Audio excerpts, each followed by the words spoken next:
The year was 1893 in the United States. In January, American fruit growers backed by U.S. Marines had seized control of the Hawaiian Islands.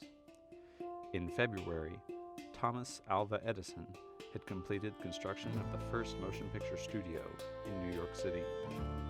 Later that year, the stock market panic of 1893 would plunge the country into an economic depression that left 25% of the country's workers unemployed. In Arkansas, the combination of economic depression with post-Civil War politics had sent the state's agricultural economy into shock. Prices of cash crops like cotton had plummeted from 24 cents to only 4 cents, nearly half the cost of production. Desperate Arkansas farmers were looking for any alternative to escape the agricultural slump. For one small community in the foothills of the Ozark Mountains, that escape would come in the form of a newspaper ad and 6 mail-order peach trees.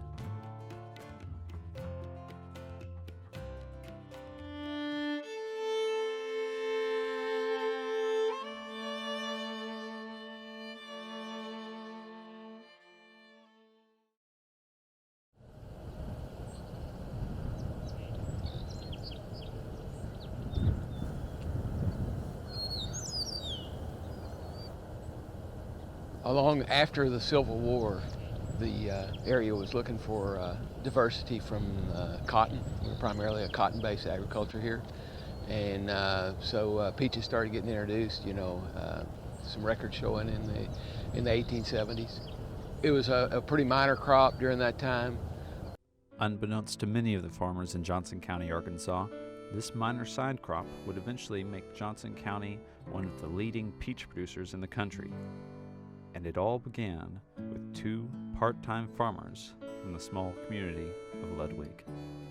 A couple of fellows that were peach growers here, J.R. Talbert and J.J. Taylor, that lived here in the county. Both J.J. Taylor and J.R. Tolbert were heavily involved in their local communities. Taylor spent 30 years as the postmaster of the Ludwig Post Office and was a member of the local Freemason Lodge. Tolbert was the editor of several local and statewide newspapers. In the early 1880s, the hardship of farming for many locals had reached the breaking point. In 1882, a group of Johnson County farmers formally organized as the Brothers of Freedom, a pro-labor organization for farmers. Within 3 years, the Brothers of Freedom had over 30,000 members across Arkansas, part of a larger movement known as the Farmers' Revolt. Their activities ranged from promoting farmer representation in government to encouraging a greater diversity of crops for Arkansas, and Tolbert and Taylor were right at the center in Johnson County. In 1888, J.R. Tolbert purchased the Arkansan newspaper and renamed it Brothers of Freedom. Some years later, he purchased the Clarksville Herald, the organization's mouthpiece in the county. However, it was not until 1893 that the 2 men made their greatest contribution to Arkansas agriculture. Years later, J.J. Taylor would remember the events in the Clarksville Herald. In 1893, J.R. Tolbert and I were subscribers to the Atlanta Constitution. In one issue, there appeared an article about a new variety of peaches that had been developed in that state, and which was called Alberta. Mr. Tolbert and I decided to try them. So we ordered some trees, which were priced at 5 cents per dozen. I sent for 6 trees, but only 3 of them lived. In 3 years, they bore fruit that looked like cantaloupes in comparison to other varieties of peaches with which we were familiar. J.J. Taylor, August 6, 1925. And they read about this peach that was a larger peach than was standard. It shipped well, and it was a freestone in that the flesh came off the seed easily. Intrigued them, they really thought this might be something for the area. J.R. Tolbert and J.J. Taylor had proven that peach growing was productive in Johnson County. But there was one more thing required for the crop to thrive commercially: shipping. The Missouri Pacific Railroad had reached Johnson County in 1873, but by the late 1890s, there was still no shipping point near the Ozark foothills that held the peach orchards. It was a local apple grower named F.M. Ferris who wrote to the railroad to request a loading dock for fruit in the county seat of Clarksville. The railroad not only agreed, but hired Ferris as an agent to encourage the locals to grow peaches. The railroad company actually sent an agent to go around the county and sell peach trees to convince the locals that peach business was something to do. Ferris became a peach missionary, selling peach saplings to farmers for 2 cents apiece. He was successful in his work. In 1897, J.J. Taylor and his partner, Andy Ward, sat out 1,000 trees in the county's first commercial orchard. Many other growers were soon to follow. In 1901, the first commercial shipment of 10 cars of peaches left Clarksville. The Johnson County peach industry was open for business. Of course, a carload of peaches at that point was just a boxcar filled with ice and peaches to cool them, to take them. But that's kind of got it kicked off. In the following years, the peach industry flourished. Local peach growers formed the Johnson County Peach Growers Association to share growing methods and marketing strategies. Andy Ward built a basket factory in Clarksville to supply the pickers in peak season. In 1912, Johnson County shipped nearly 400 carloads of peaches from Clarksville. In 1931, they shipped 900 carloads of peaches, some of which measured 14 inches around and weighed a pound each. In J.J. Taylor's words, the size of cantaloupes. In 1938, the county commemorated the success of peaches with the first Johnson County Peach Festival. Held in the community of Ludwig at the heart of peach country, the first festival included baking contests, peach tastings, and at the center, the illustrious Queen Alberta beauty pageant. Arkansas Governor Carl E. Bailey attended to crown the first Queen Alberta and addressed the crowd of over 1,000 people. The Johnson County Peach Festival has continued to this day, and Bailey would not be the last Arkansas governor to attend. The droughts of the Depression era were really hard on the fruit business, and they kind of went down a little bit in production, but really came back strong in the 1940s. Reports show that our county had around 6,300 acres of peaches in the early 40s, over 500,000 bushels a year during that time. Equate that to today, that's a $25 million industry. The 1940s was really the big heyday. I mean, there were more peach trees here in Johnson County, they said, than anywhere in the country. Peaches did do well here, and when peaches they make real good money. So that was the one enticement. Peaches need air drainage. They need, a high spot so that air can go off for spring frost protection. They need a clay soil. Our area here in Johnson County was very attractive for those reasons. So it was a really good match that you could have the cotton and corn type production down in the more delta area of the county, and then up here on the hills they could grow the peaches, and those complemented each other pretty well. Though peaches had arisen in Johnson County as an alternative to cotton, by the 1940s, the two crops had indeed grown into a more mutualistic relationship. The peach industry actually benefited from the row crop industry. In the 40s, a lot of the crews that worked were the farmers and their hands that were in the row crop industry.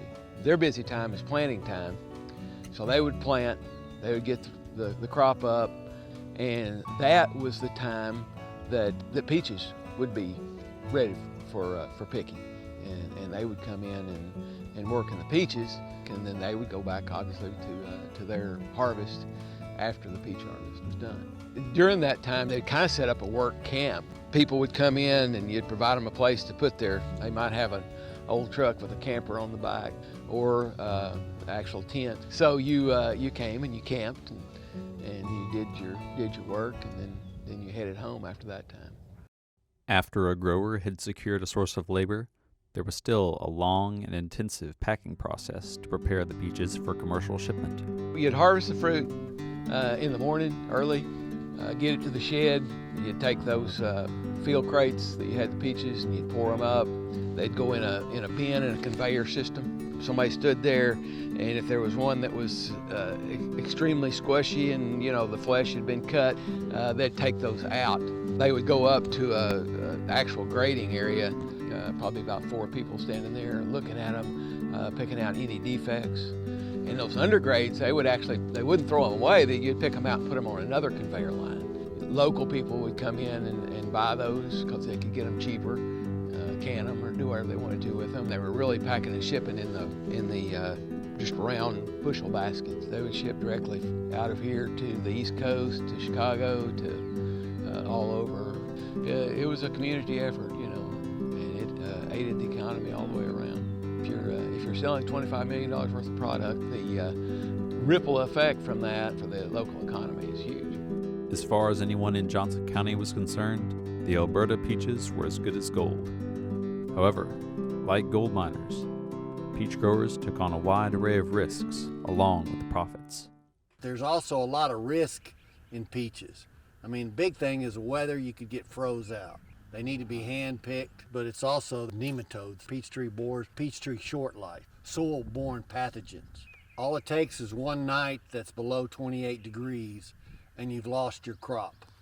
Then you get nothing for that year and you still gotta take care of your trees. In 1948, the University of Arkansas placed a peach research station in Johnson County to research growing methods suited to the specific challenges of northwest Arkansas. Not long after, though, those challenges began to come home to roost. The industry grew and then it probably peaked there in the early to mid 40s. After that time, disease started coming in, labor issues, several years of losing a crop due to a freeze in the spring, and when you do all the work and you put all the money in it and then you don't have anything, it's a little discouraging.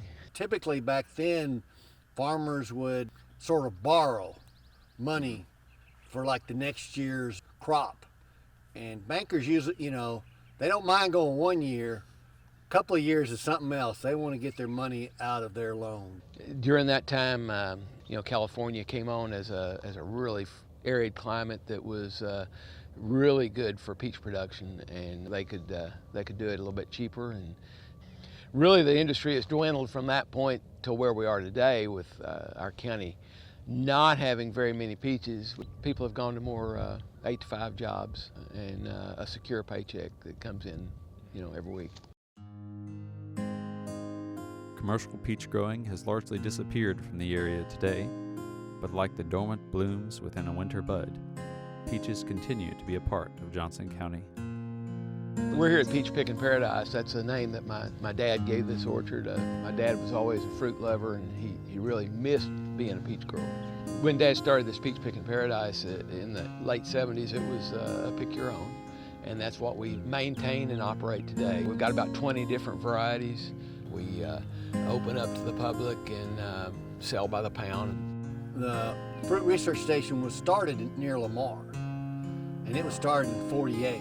The local businessmen and fruit growers got together and bought some property up here. And like I said, we've evolved. Back when it was in Lamar, it was mainly cultural practices like planting, fertilizer studies, and stuff like that. Now most of our effort is into breeding, trying to make new varieties that grow well here and over the world. From 2 conscientious farmers to a multi-million-dollar industry, to a fruit research headquarters, Johnson County has a long and bounteous heritage of growing peaches. The boom years of the 1940s may be gone, but the sheds, trees, and the peaches remain and continue on in this Peach County.